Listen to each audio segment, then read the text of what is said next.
안녕하세요. 네, 반갑습니다. 예, 오늘은 또 제 4강을 시작을 합니다. 오늘 할 부분은 이제 지난번 했던 법인 부분이에요. 법인의 이제 기관, 법인에서 활동하는 곳을 기관이라고 합니다. 기관. 대표 기관이 있고, 그 다음에 감사, 감독 기관이 있고, 그다음에 총회가 있습니다. 일단 이제 민법은 57조부터 몇 조입니까? 65조, 65조까지 예, 이사를 규정하고 있고, 그 다음에 67조가 감사예요. 그 다음에 68조부터 76조까지가 총회. 알겠습니까? 그러니까 사원총회가 뒤에 나와 있는 이유는, 앞에 나와 있는 이사하고 감사는 그 사단과 재단의 공통이에요. 공통.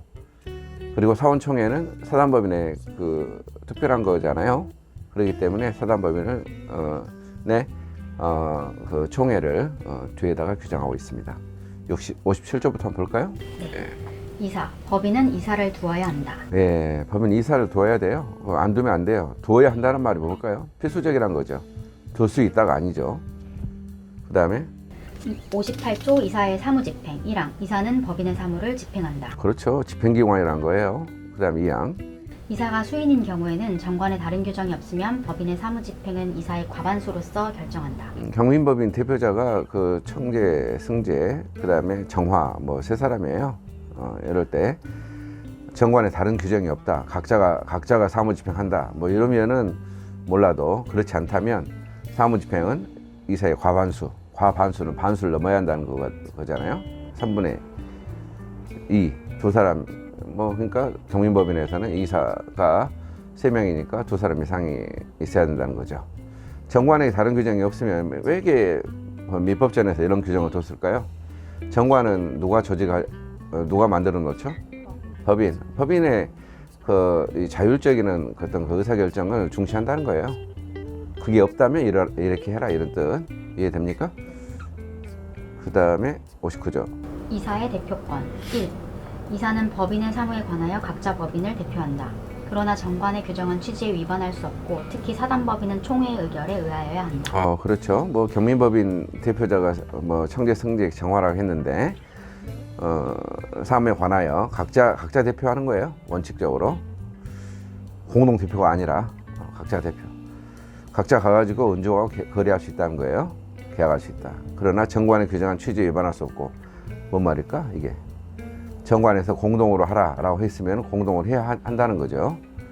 정관에 그것을 기재하지 않았다면은 대표권 제한이 무효가 된다는 것을 앞에서 41조에서 배웠던 겁니다. 그 다음에 사단법인은 총회 의결에 의해야 된다. 특히 그 이사의 대표권을 제한하는 것도 경민법인의 그 이사인 청재, 승재, 정화의 대표권을 제한함에 있어서는 거기에 100명의 사원이 있다 했을 때 있잖아요. 100명의 이제 총회의 100명이 모여서 총회에서 이제 대표권 제한을 정해야 된다라는 거죠. 그 다음에 법인의 대표에 관해서는 대리에 관한 규정을 준용한다. 대리는 이제 114조 이하에서 배우게 됩니다. 60조. 이사의 대표권에 대한 제한의 대항 요건. 이사의 대표권에 대한 제한은 등기하지 아니하면 제3자에게 이게 굉장히 중요하다는 겁니다. 이게 잘 읽어주셨는데, 이사의 대표권에 대해서 이제 제한을 뒀다. 자, 정관 기재가 유효 요건이라 했죠. 정관에 기재 안 해놓으면은 대표권 제한 안 된 거나 똑같다는 이야기예요. 경민, 승재 멋대로 할 수 있다는 거예요. 근데 정관에 청재, 승재가 함께 해라, 이렇게 공동 대표 해라 했어요. 근데 이것을 외부에 등기를 안 해놨네. 그러면은 청재가 은주한테 가가지고 혼자 가서 거래해도 은주한테는 법인이 대항 못한다는 뜻이에요. 조금 이해가 되려고 하죠.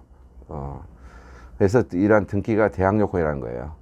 설령 은주가 이러한 저 경민법인은 청재, 승재 같이 해야 되는데 하는 거 알았다 하더라도 등기 안 해놓으면 은주한테 대항 못한다는 게 판례입니다. 그러니까 제3자인 은주의 선악을 불문하고 대항하지 못한다는 뜻이에요. 60조의 2. 직무대행자의 권한 1항. 제52조의 2의 직무대행자는 가처분 명령에 다른 정함이 있는 경우 외에는 법인의 통상 사무에 속하지 아니한 행위를 하지 못한다. 다만 법원의 허가를 얻은 경우에는 그러하지 아니하다. 말이 조금은 어렵죠. 이게 이제 앞에서 경미법인 그 이사 승재가 멋대로 하니까 이사의 직무집행 정지 가처분을 하면서 또 청재를 대행자로 선임하는 가처분을 했어요. 알겠습니까? 그럼 청재가 대행자란 말이에요. 가처분 명령에 다른 정함이 없다면 특별한 건 못한다는 이야기예요. 통상사무만 해야 된다는 거예요. 알겠습니까? 다만 법원의 허가를 얻은 때는 어떻다? 특별한 사무를 할 수 있다. 그러니까 대행자가 처분도 할 수 있다 이런 뜻이겠죠. 은주한테 처분해도 괜찮다 이야기입니다. 근데 법원의 허가를 얻지 않은 이러한 경우에는 은주하고 대행자인 그 청재의 거래가 무효가 되어버립니다. 2항. 직무대행자가 제1항의 규정에 위반한 행위를 한 경우에도 법인은 선의의 제3자에 대하여 책임을 진다. 이건 또 뭘까 또? 허가를 얻지 않고 그 청재가 와서 처분했어요. 그렇다 하더라도 어떻다고? 은주가 몰랐다면은 경민법인은 책임진다는 말은 뭔 말인가? 은주가 보호돼야 안 돼.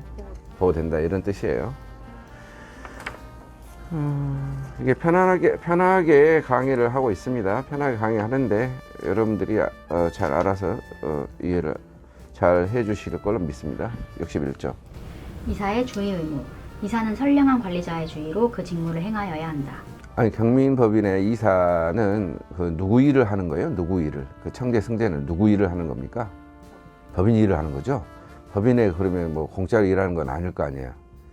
봉급받고 위임계약 체결해서 보수도 받고 이렇게 할 거 아니에요. 그래서 수임인의 입장에 있는 겁니다. 그래서 선량 관리자의 주의로 직무를 행해야 된다. 일반적인 일 처리를 위임받은 자가 그 대표적으로 변호사 기타 여러 사람들이 있을 수 있겠죠. 세무사, 건축사 등등 선량 관리자의 주의로 해야 됩니다. 681조에 나와 있어요. 선량 관리자의 주의라는 것은 무슨 뜻일까요? 선량 관리자, 선량하다, 착하다 이런 말일까? 뭔 말일까요? 이게 선량 관리자의 주의란 말이? 그것보다는 조금 엄격하지 않을까요? 그렇죠. 객관적으로 추상화된 주의 의무다라는 말은 일반적인 그 이사들처럼 그 수준의 것을 해야 된다는 거예요. 근데 청재 승재가 말하기를 이제 엉뚱하게 일 처리해 놓고 경민법인에 대해서 나는 최선을 다했습니다. 난 이 정도입니다. 그러니까 개별적 구체적으로 나를 이렇게 봐주셔서 하면 안 봐준다 이거예요. 객관적으로 추상화된 주의 의무, 객관적인 수준의 주의 의무를 갖는단 말이에요. 그러니까 이것은 주의 의무 정도가 세요, 약해요? 어느 정도 셉니다. 센 이유는 법인도 보호하고 제3자도 보호하기 위해서 그렇죠. 62조부터 64조까지가 이제 나와 있습니다. 62조 이사의 대리인 선임. 이사는 정관 또는 총회의 결의로 금지하지 아니한 사안에 한하여 타인으로 하여금 특정한 행위를 대리하게 할 수 있다. 예, 이사 있잖아요. 그 청재 승재는 정관이나 총회의 결의로 금지하지 아니한 사항에 대해서 은주로 하여금 특정한 행위를 대리하게 할 수 있어요. 그러니까 청재 승재는 이사 할 일이 엄청 많습니다. 많기 때문에 특별한 사무를 남한테 시킬 수 있다는 거, 은주한테. 근데 정관이나 총회의 결의로 금지하지 않은 것만 그 은주한테 하라고 하는 거지. 은주 씨가 다 해라 이렇게 할 수 있다 없다? 없다. 특정 행위만 할 수 있단 말이에요. 특정이라는 것이 민법에서는 또 법의 세계에서는 중요한 거죠. 포괄적 위임 금지라는 뜻이에요. 또 정관에서 너만 해. 누구 은주한테 시키면 안 돼. 이렇게 하면은 못 하는 겁니다. 정관의 총회의 결의로 또 여러 명이 모여서 우리 이사들이 스스로 하지 또 자기가 아는 사람한테 또 맡기고 이러면은 법인 일들이 제대로 안 될 수가 있잖아요. 63조. 임시이사의 선임. 이사가 없거나 결혼이 있는 경우에 이로 인하여 손해가 생길 염려가 있는 데에는 법원은 이해관계인이나 검사의 청구에 의하여 임시이사를 선임하여야 한다. 네, 잘했어요. 이건 지금 한 때에는 할 때 있잖아요. 염려 있는 때에는. 때에는 요건이고 뒤에 것이 효과 이렇게 됩니다. 그래서 이사가 없을 때 또 이사가 다섯 명이 있어야 되는데 뭐 한 명이 빠졌을 때, 그리고 이러면 이제 법인의 손해가 생길 염려가 있어요. 이런 요건 하에서 누가 선임을 해요? 법원이 선임을 한다. 임시이사를 선임한다. 법원이 직권으로 선임하는 게 아니라 청구가 있어야 한다는 거예요. 청구가 있어야 한다는 말은 이것은 그 직권하고 반대 개념이죠. 64조. 특별 대리인의 선임. 법인과 이사의 이익이 상반하는 사항에 관하여는 이사는 대표권이 없다. 이 경우에는 전조의 규정에 의하여 특별 대리인을 선임하여야 한다. 아니, 경민법인의 대표자 그 승재가 경민법인의 이 땅을 산다고. 그러면 어떻게 사는 거예요? 자기는 경민법인 대표자로서 이사로서 팔고 자기가 사는 거예요. 그럼 어떻게 되지? 자기 계약적인 성격이 있는 거야. 그럼 자기가 매도의사, 매수의사를 다 결정하니까 이익 상반이 돼야 안 돼요? 되죠. 이럴 때는 어떻다고 이런 사안에 대해서는 그 승재는 대표권이 없다고. 이럴 때는 어떻다? 특별 대리인. 예컨대 경민법인의 은주가 그 특별 대리인이 될 수 있다는 거야. 그 특별 대리인이 그러면 이것은 기관이 됩니까? 안 됩니까? 기관이에요, 기관. 이것도 기관이라고. 특별한 사항에 대한 기관적인 성격, 대표권이 있다는 거예요. 그 특별 사항에 대해서는. 그 다음 65조. 이사의 임무 혜택. 이사가 그 임무를 해태한 때에는 그 이사는 법인에 대하여 연대하여 손해배상의 책임이 있다. 이사가 임무를 해태했다. 승재가 엉뚱한 일을 하고 있단 말이에요. 그 이사는 법인에 대해서 연대하여 그 손해배상 책임이 있다라는 뜻이에요. 임무를 해태했을 때는 법인에 대해서 책임을 진다라는 겁니다. 그 다음에 66조. 법인은 정관 또는 총회의 결의로 감사를 둘 수 있다. 둘 수 있다 돼 있죠. 여기서 법인을 했을 때는 사단 재단 다 들어가는 거고요. 정관에서 감사를 어떻게 선임한다 이렇게 할 수 있고요. 그 다음에 총회 결의로 한다는 이야기는 어떻다? 사단 법인에서는 총회 결의로 감사를 둘 수 있다는 겁니다. 정관에서 규정을 안 뒀다 하더라도 둘 수 있다고 되어 있기 때문에 정관의 필요적 기사항은 아니죠. 이사의 임면 이런 것은 이제 정관의 필요적 기사항이 됩니다. 감사의 직무 제가 볼게요. 감사의 직무는 이제 감사를 해야 될 거 아니에요. 재산 상황을 감사하고 이사가 일하는 부분을 감사하고 그 다음에 이걸 재산이나 업무집행, 사무 처리한 부분에 대해서 잘못된 것이 있음을 발견했다면 총회에 알려주고 그 다음에 주무관청에 알려줘야 합니다. 사호 이러한 보고를 하기 위해서 총회를 소집하는 청구권도 가지고 있습니다. 68조부터 총회가 나와 있습니다. 총회의 권한. 사단법인의 사무는 정관으로 이사 또는 기타 임원에게 위임한 사항 외에는 총회의 결의에 의하여야 한다. 예, 총회는 뭐 여러 번 할 수도 있지만은 보통 1년에 한 번이나 두 번 하는 거죠. 대개는 어떻다? 정관이나 정관으로 자기들 규칙 정해가지고 이사 기타 임원들한테 위임하죠. 되게 위임 사무 처리하는데 꼭 총회에서만 해야 될 일들도 있겠죠. 중요한 것들은. 총회 중요합니다. 우리가 그 회사에서는 무슨 총회라 하죠? 회사에서는 주주총회죠. 주총. 우리 말하네. 그 다음에 통상총회, 임시총회 나와 있습니다. 69조 통상총회. 사단법인의 이사는 매년 1회 이상 통상총회를 소집하여야 한다. 1회 이상입니다. 1회만이 아니라. 그 다음에 임시총회는 수시로 하는 건데 이사는 필요하다고 인정한 때는 총회를 소집할 수 있고 그 다음에 이사가 그 소집권자가 될 수 있다는 거예요. 그 다음에 총사원, 이사가 해야 되는데 자기한테 문제 되는 것을 할 것 같아가지고 안 하죠. 안 하기 때문에 5분의 1 이상의 사원이 있잖아요. 사원이 법원에 허가를 얻어가지고 나오잖아요. 법원에 사망이 나오잖아요. 2주간 내에 이사가 총회 소집 절차를 밟지 않아. 그러면 법원에 허가를 얻어가지고 소집한다. 그러니까 이게 이제 실무에서는 임시총회 소집 허가 청구죠. 뭔 뜻인지는 알겠죠. 2항. 뭔 뜻이에요? 5분의 1 이상의 회의 목적사항 제시. 그 말은 안건이라는 뜻이에요. 어떤 청재라는 이사가 잘못하고 있다. 이걸 하려고 하는데 청재는 소집하려고 안 하죠. 안 하기 때문에 2주 내에 이사가 청재가 소집 절차를 밟지 않아. 이러면은 어떻다고? 청구한 사원, 예컨대 예컨대 은주가 사원이라면, 은주 혼자는 하는 게 아니죠. 100명 가운데 20명 이상, 55분의 1 이상이니까. 그래서 이제 법원 허가 얻어가지고 소집할 수 있다, 이거죠. 71조에서 71조부터 72조까지 소집과 관련된 내용이 나와 있어요. 소집과 관련된 내용. 제71조 총회의 소집. 총회의 소집은 1주간 전에 그 회의의 목적 사항을 기재한 통지를 발하고 기타 정관에 정한 방법에 의하여야 한다.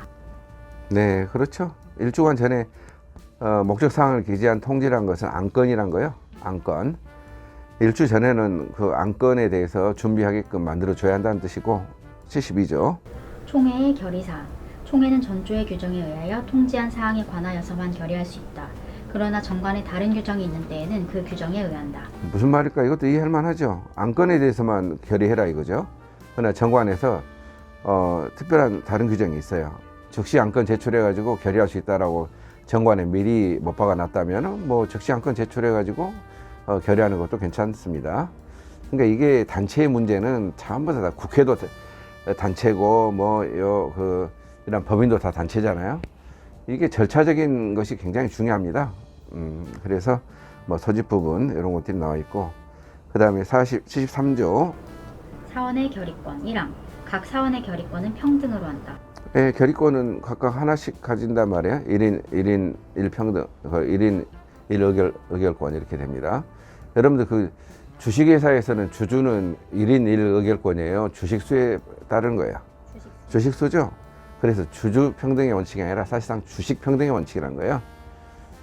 1주 1의결권이라는 뜻이지. 사원은 서면이나 대리인으로 결의권 행사할 수 있다. 바쁘면은 서면으로 보내고, 그 다음에 대리인 대신 위임장 제출해가지고 대리인 나갈 수 있죠. 그 다음에 3항. 전 2항의 규정은 정관에 다른 규정이 있는 때에는 적용하지 아니한다. 그 다 뭘까? 그 결의권 평등, 그 다음에 서면 대리인 결의 가능, 이런 것들도 다 정관 규칙을 정한 그 정관에서 달리 정할 수 있다는 거예요. 이런 규정들이 다 단체 자치라는 거예요. 단체 자치. 74조. 사원이 결의권 없는 경우. 사단법인과 어느 사원과의 관계사항을 의결하는 경우에는 그 사원은 결의권이 없다. 그렇죠. 어떤 경민법인에서 승재한테 팔기로 했대, 주기로 했대. 그러면은 승재는 좀 나와줘야겠죠. 의결 안 해야겠단 말이에요. 75조. 총회의 결의 방법 1항. 총회의 결의는 본법 또는 정관에 다른 규정이 없으면 사원 과반수의 출석과 출석 사원의 결의권의 과반수로서 한다. 좋습니다. 정관에 다른 규정이 없다면 이런 뜻이고, 정관 규정이 있으면 저건 달라질 수 있다는 거예요. 사원 과반수가 출석을 해야 되고, 절반은 출석을 해야 되고, 그 다음 출석한 사원의 결의권의 과반수 이렇게 한단 말이에요. 그럼 100명이라면 어떻다고? 사원이 51명 이상 나와야 되겠죠. 나와야 되고, 그렇지 않으면 결의가 성립할 수 없다는 이야기지. 30명, 20명 나와가지고는. 그리고 그 결의권의 과반수니까 51명의 과반수라면 몇 명인 것 같아요? 26명. 그러니까 사실 그러면 총 100명인데 26명이라면 어찌 보면은 이 정당성은 없는 거죠. 근데 다 나올 수는 없는 것이기 때문에 이렇게 법은 이렇게 정하고 있다는 뜻. 그 다음에 2항. 제73조 제2항의 경우에는 당의 사원은 출석한 것으로 한다. 서면이나 대리인, 위임장 넣었다 하더라도 출석 사원으로 보겠다는 거예요. 76조. 총회의 의사록 1항. 총회의 의사에 관하여는 의사록을 작성하여야 한다. 예, 의사록 작성하잖아요. 의사록 중요하죠. 공증도 해야 되고. 즉 주주총회 의사록 같은 건 공증합니다. 공증할 때 누가 필요하겠어요? 변호사. 법무법인의 변호사 필요하죠. 공증을 하는. 그 다음에 2항. 의사록에는 의사의 경과, 요령 및 결과를 기재하고 의정 및 출석한 의사가 기명 날인하여야 한다. 예, 어떤 결과가 어떻게 됐다라는 걸 기재를 해야겠죠. 그리고 의장 및 출석한 의사가 기명 날인 해야 된다. 의사록을 주된 사무소에 비치해야 된다 이렇게 돼 있죠. 그 다음에 이제 마무리 단계예요. 해산과 청산 이렇게 나와 있는데 78조부터 해산이 86조까지 나와 있습니다. 그리고 청산은 87조부터 95조까지 나와 있어요. 96조는 준용 규정이고 조항 어렵지 않습니다. 한번 봐볼까요? 17조부터 한번 봅시다. 해산 사유 1항 법인은 존립기간의 만료, 법인의 목적 달성 또는 달성에 붙는 기타 정관에 정한 해산 사유의 발생, 파산 또는 설립 허가의 취소로 해산한다. 오, 해산한다는 말은 이제 뭐 해체한다는 뜻이죠. 더 이상 그 법인 활동 안 한다. 법인에서 3년간 하기로 했었는데 기간 만료. 그다음 경민법인은 뭐 학술단체로서의 목적을 달성했어. 또 달성이 또 불가능하게 됐어요. 그 다음에 정관에 정한 해산 사유가 발생. 애초에 정관에서 이런 사유 발생하면 우리 끝내기로 하자 했어요. 그 다음에 뭐 채무 초과 상태에서 이제 파산이 돼버렸어요. 그 다음에 설립허가를 취소당했어. 어디서? 주무관청에서 해산돼야겠죠. 이것은 1항에서는 사단 재단 다 공통이고요. 2항은 사단법인은 사원이 없게 됐어요. 그 다음에 어떤 총회 결의로도 해산을 합니다. 자기들이 하자고 해놓고 자기들이 해산할 수도 있는 거죠. 78조. 사단법인의 해산 결의. 사단법인은 총사원 4분의 3 이상 동의가 없으면 해산을 결의하지 못한다. 그러나 정관에 다른 규정이 있는 때에는 그 규정에 의한다. 그렇죠. 끝내기 할 때는 뭐 시작할 때는야 그렇지만은 시작하고 나서 정관 뭐 바꾼다 할 때도 3분의 2였지만은 아예 끝낸다라고 할 때는 총사원 4분의 3 이상의 결의가 필요한데 이것도 단체 자치가 되죠. 정관에 달리 뭐 한 3분의 2 정도면 된다 하면은 그에 따릅니다. 또 과반수라 하면은 과반수에 따르고. 79조. 파산 신청. 법인이 채무를 완지하지 못하게 된 때에는 이사는 지체 없이 파산 신청을 하여야 한다. 아, 좋습니다. 경미법인 이사 승제가 할 일이단 말이에요. 그 다음에 80조. 자녀 재산의 귀속 1항 해산한 법인의 재산은 정관으로 지정한 자에게 귀속한다. 아, 봅시다. 해산한 법인, 경민법인이 해산됐어. 이 재산이 남아 있어요. 정관에서 이를 정할 수도 있습니다. 예컨대 뭐 승제, 은주한테 주기로 한다 이렇게 할 수 있단 말이야. 이때 직접 지정도 가능하고 간접 지정도 가능하다. 2항. 정관으로 귀속 권리자를 지정하지 아니하거나 이를 지정하는 방법을 정하지 아니한 때에는 이사 또는 청산인은 주무관청의 허가를 얻어 그 법인의 목적에 유사한 목적을 위하여 그 재산을 처분할 수 있다. 아, 예, 상당히 긴데 잘 읽었어요. 정하지 않았어. 정관으로 정한다 했잖아요. 1항에서. 정관으로 귀속 권리자를 정하지 않았다고 했을 때는 어떻다고? 이사나 혹은 해산법인이나 청산법인에 있어서 대표자에 해당하는 청산인이 관청의 허가를 얻어가지고 유사한 목적을 위해서 그 처분을 할 수는 있습니다. 유사 목적 처분. 그렇지만은 총회의 결의를 얻어야 된다라는 게 나와 있고. 3항. 전 2항의 규정에 의하여 처분되지 아니한 재산은 국고에 귀속한다. 대한민국에 넘어간다 이거죠. 81조. 청산법인, 해산한 법인은 청산의 목적 범위 내에서만 권리가 있고 의무를 부담한다. 네. 청산법인은 이제 그러니까 해산법인이요. 해산법인은 더 이상 그 일을 안 하는 거죠. 그 원래 목적에 해당하는 일을 안 하고 청산을 위한 사무만 해야 되는데 그 법을 넘어서서 뭔가를 뭐 은주한테 막 판다, 땅을 판다 이렇게 되면은 무효가 된다는 뜻입니다. 82조부터 84조까지가 청산인 관련된 거거든요. 예. 82조 청산인. 법인이 해산한 때에는 파산의 경우를 제하고는 이사가 청산인이 된다. 예, 경민법이 해산됐을 때는 어때요? 승제가 이사였는데 승제가 또 청산이 되는 겁니다. 그러나 정관 또는 청의 결의로 달리 정한 바가 있으면 그에 따른다. 정관으로 자기들이 애초에 외부 사람을 청산인으로 하자라고 했다면, 그리고 사단법인 같은 경우는 총회 결의로 달리 은주를 모셔왔다면 그에 따릅니다. 은주가 이사가 아니었다 하더라도. 그 다음에 83조와 84조는 제가 보는데 이건 이제 법원이 이제 뭐 개입을 하잖아요. 자, 법원에 의한 청산인의 선임과 해임입니다. 청산이 될 자가 없거나, 그 다음 청산이 줄어들어 가지고 손해가 생길 염려가 있을 때는 법원은 직권이나 이해관계인 검사의 청구에 의해서 청산인을 뽑을 수 있습니다. 직권이 들어간다는 이야기. 직권.